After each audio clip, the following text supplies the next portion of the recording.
यह घटना 89 साल पुरानी है। नासिक के कालाराम मंदिर का यह रथ था और युवकों के नेता के रूप में खड़े थे बाबा साहब आम्बेडकर। डॉक्टर आम्बेडकर ने छुआछूत खत्म करने के लिए काफी संघर्ष किया था।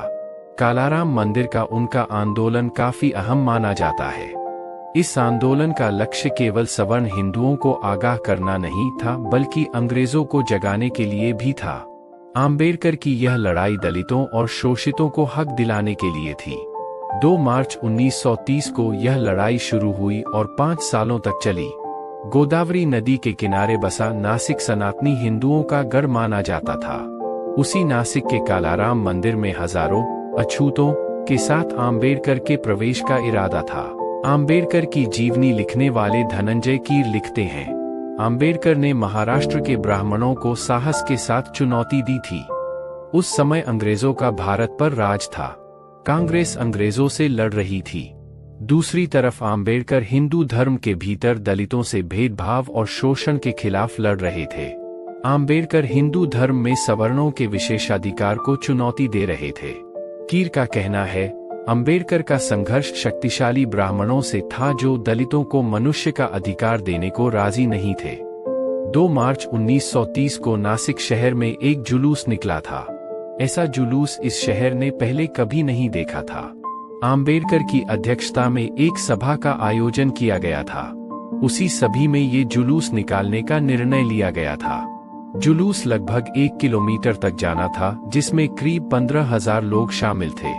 लेखक धनंजय कीर बताते हैं कि श्री राम का नारा लगाते हुए यह जुलूस निकला था। जुलूस मंदिर के पास पहुंचा।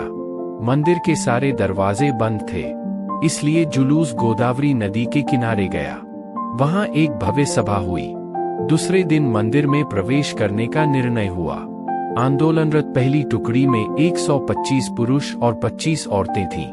अगला पूरा महीना यह आंदोलन चलता रहा। 9 अप्रैल 1930 को रामनवमी का दिन था। सनातनी हिंदुओं और आम्बेडकर के नेतृत्व वाले आंदोलनकारियों में एक समझौता हुआ। राम के रथ खींचने में अछूतों को भी शामिल करने का निर्णय हुआ। अपने कार्यकर्ताओं के साथ आम्बेडकर मंदिर के पास आए, पर आम्बेडकर के समर्थकों के हाथ लगाने से पहले ही सनातनी हिंदू रथ ले उड़े। आम्बेडकर ने सारी बातें बॉम्बे प्रांत के ब्रिटिश गवर्नर फ्रेडरिक साइक्स को लिख पत्र में बताई है।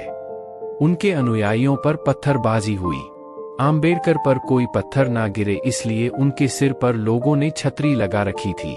हालांकि इसके बावजूद लोग जख्मी हो गए थे। इस घटना में एक युवक की मौत हो गई थी।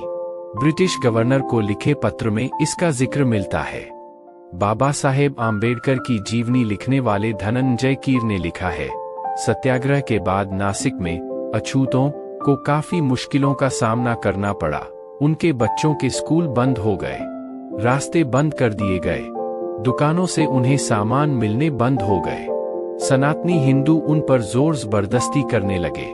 इसके बावजूद उन्होंने आंदोलन चालू रखा। आंदोलन के दौरान ही आम्बेडकर को गोलमेज सम्मेलन के लिए लंदन जाना पड़ा। उनकी गैर मौजूदगी में भाऊराव गायकवाड़ ने यह संघर्ष जारी रखा। यह संघर्ष 5 सालों तक चला। हालांकि इसके बावजूद अछूतों को मंदिर में प्रवेश नहीं मिला। भारत को आजादी मिलने के बाद इस मंदिर में अछूतों को प्रवेश मिला।